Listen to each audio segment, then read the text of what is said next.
बुढ़ापे की लाठी। रामनाथ जी को शहर में आए अभी 2 साल हुए थे। उनका बेटा सचिन शहर में नौकरी करता था, इसलिए वह अपने पिता को भी शहर ले आया था। सचिन की पत्नी राधिका को रामनाथ जी का उनके साथ रहना पसंद नहीं था। वह चाहती थी कि हम अकेले में मज़े से रहें। इसी बात को लेकर अक्सर घर में कहासुनी होती रहती थी। एक दिन राधिका घर का काम निपटा रही थी, तभी रामनाथ जी के हाथ से एक शीशे का गिलास गिरकर टूट गया। राधिका को बहुत गुस्सा आया।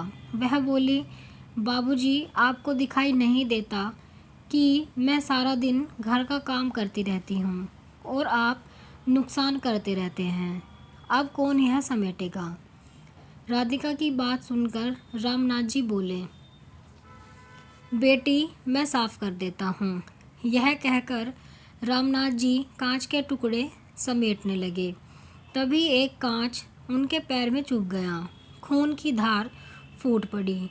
रामनाथ जी ने किसी तरह कांच का टुकड़ा पैर से निकाला और बहू को आवाज़ दी। राधिका आई और खून देखकर चिल्लाने लगी, ये क्या किया? सारा फर्श गंदा कर दिया। दवा लगाइए इस पर। जाइए अपने कमरे में। मेरा काम और बढ़ा दिया। रामनाथ जी लंगड़ाते हुए अपने कमरे में पहुंच गए। सामने टेबल पर उनकी पत्नी की फ़ोटो रखी हुई थी। उसे देखकर उनकी आंखों से आंसू आ गए। जब वह जिंदा थी तो रामनाथ जी को कभी एक गिलास पानी नहीं लेने देती थी। उनका बहुत ख्याल रखती थी। शाम को जब सचिन घर आया तो राधिका ने उसे सारी बात बता दी। सचिन पापा के कमरे में गया और बोला, पापा, मुझे लगता है आपको यहाँ लाना ही नहीं चाहिए था। आप एक जगह चैन से बैठ नहीं सकते क्या? रामनाथ जी कुछ नहीं बोले, बस चुपचाप बैठे रहे। कुछ देर बड़बड़ाकर सचिन बाहर चला गया।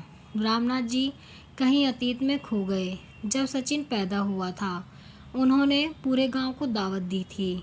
उनकी पत्नी यशोदा ने बहुत लाड प्यार से सचिन को पाला।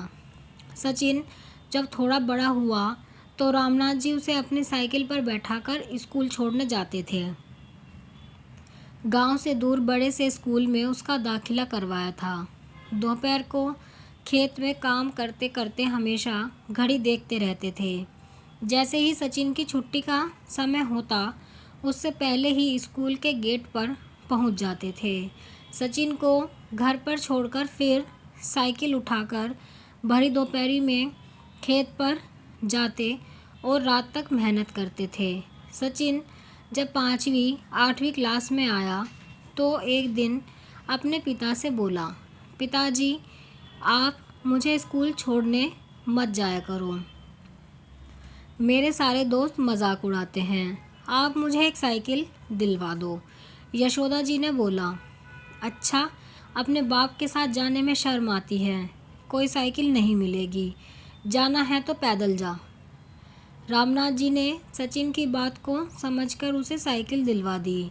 धीरे धीरे वह पढ़ लिख गया और शहर जाकर नौकरी करने लगा। रामनाथ जी से अब काम नहीं होता था। सचिन हर महीने कुछ पैसे भेज देता था। एक दिन सचिन गांव आया और उसने बताया कि उसने एक लड़की पसंद कर ली है। वो दोनों शादी करना चाहते हैं, लेकिन वह आप लोगों को शादी में नहीं बुला सकता। शहर की शादी में आप लोग सही नहीं रहोगे। यह सुनकर रामनाथ जी और यशोदा का दिल टूट गया। यशोदा ने तो कुछ ही दिन बाद बिस्तर पकड़ लिया। 2 महीने बाद सचिन राधिका को लेकर गांव आया, लेकिन एक ही दिन रुककर वापस जाने लगा। रामनाथ जी ने उससे कहा, बेटा, कुछ दिन रुक जा, शायद तेरी माँ की अंतिम घड़ियाँ आने वाली हैं। कुछ दिन तुम लोग साथ रहोगे तो उसे अच्छा लगेगा। सचिन ने कहा, पिताजी, राधिका नहीं रुकेगी। उसे गांव पसंद नहीं आ रहा है। दोनों चले जाते हैं। कुछ दिन बाद यशोदा जी अपने बेटे को याद करते करते दम तोड़ देती हैं। उस समय सचिन और राधिका दोनों 13वीं तक रुके थे।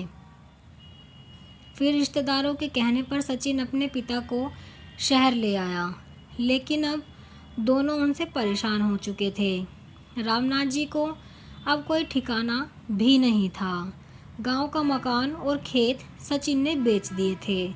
उसी पैसे से उसने एक फ्लैट खरीदा और किराए के मकान से उसमें आ गया था।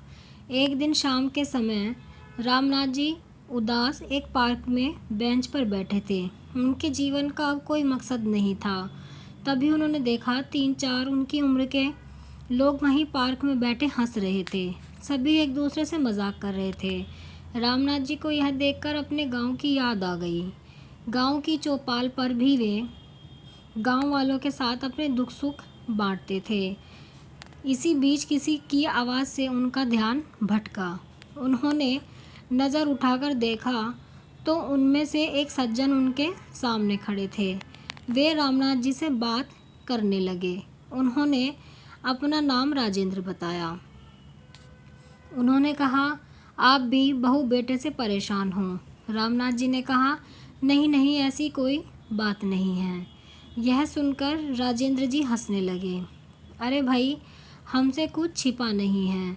हम सब भी अपने घर वालों से परेशान थे, लेकिन आज देखो हम कितने मज़े में हैं।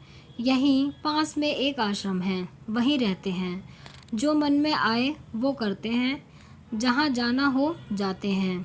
वहाँ बड़े प्यार से नौजवान हमारी सेवा करते हैं। समय पर खाना मिलता है, साथ ही हंसी खुशी का माहौल रहता है। छोड़े इस उम्र में अपनी बेइज्जती करवाना, आ जाओ हमारे संग। यह सुनकर रामनाथ जी की आंखों से आंसू बहने लगे। राजेंद्र जी ने बाकी सबको भी बुला लिया। फिर वे रामनाथ जी को आश्रम दिखाने ले गए। वहाँ सब खुशी खुशी रह रहे थे। वहाँ उन्हें कुछ लड़के लड़कियाँ मिले जो वहाँ सेवा करते थे। उन्होंने बहुत प्यार से रामनाथ जी की सारी बात सुनी और उनसे कहा, दादाजी आप हमारे आश्रम में आ जाइए। यहाँ हम आपकी इतनी सेवा करेंगे कि आप अपना दर्द भूल जाएंगे। रामनाथ जी के लिए यह सब बिल्कुल अलग था। गांव में तो ऐसा कुछ नहीं था। अगले दिन वे अपना सामान लेकर घर से चल दिए। उन्होंने सचिन और राधिका को कुछ नहीं बताया और आश्रम पहुंच गए। वहां जाते ही उनका स्वागत हुआ। अब वे वहीं रहते हैं।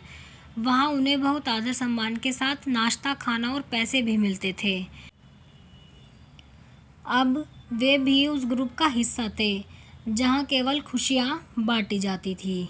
आप कमेंट में ज़रूर बताएं आपको ये कहानी कैसी लगी है। अगर आपको ये कहानी पसंद आई है तो वीडियो को लाइक करें, शेयर करें और चैनल को सब्सक्राइब करें ऐसी ही कहानियों के लिए।